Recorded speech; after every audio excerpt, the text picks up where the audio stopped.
Pada kesempatan kali ini, saya akan membahas kerjasama ekonomi Indonesia dan Cina. Kerjasama ekonomi ini mengacu pada interaksi yang terjalin antara suatu negara dengan negara lain dalam bidang ekonomi, sebagai hasil dari kesepakatan-kesepakatan tertentu yang didasarkan pada prinsip-prinsip keadilan dan saling menguntungkan. Kerjasama ekonomi merupakan peran yang saling signifikan dalam meningkatkan penerimaan negara agar dapat bersaing di era globalisasi saat ini. Indonesia adalah negara kepulauan yang besar dengan banyak peluang untuk bekerja sama.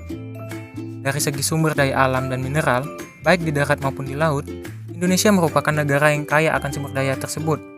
Kekayaan alam Indonesia yang sangat besar jelas menarik kekuatan industri berkembang seperti Cina untuk menguasainya, baik secara langsung maupun tidak langsung. Selain itu, dengan populasi lebih dari 243 juta, Indonesia merupakan pasar potensial bagi ekspor negara-negara industri. Akibatnya, kerjasama Indonesia dan Cina terfokus pada sektor ekonomi, di mana setiap negara memiliki kesempatan untuk memajukan kepentingan negaranya sendiri. Dapat kita ambil contoh kerjasama ekonomi Indonesia dan Cina dalam komoditas batubara. Cina butuh batubara untuk pembangkit tenaga listriknya, sementara hasil tambang batubara di negaranya tidak mencukupi. Indonesia yang punya banyak hasil tambang batubara bisa menyuplai kebutuhan batubara untuk Cina. Kerjasama ini sangat penting karena menyatukan dua pemain utama dalam industri batubara.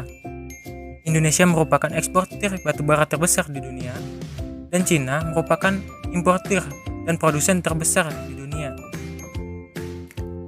Kerjasama ini juga dapat dilakukan dalam rangka mendongkrak cadangan devisa negara. Apa itu devisa negara? Devisa adalah alat pembayaran yang digunakan untuk membayar transaksi ekspor dan impor. Devisa sangat penting bagi kelangsungan ekonomi negara, dari membayar komoditas yang dibawa ke dalam negerinya, hingga membayar pinjaman ke luar negeri. Tujuan dari kerjasama ekonomi, yang pertama, kerjasama ini dilakukan untuk memenuhi kebutuhan barang dan jasa dalam negeri. Yang kedua, kerjasama ekonomi juga dilakukan untuk memperluas hasil produksi barang dan jasa.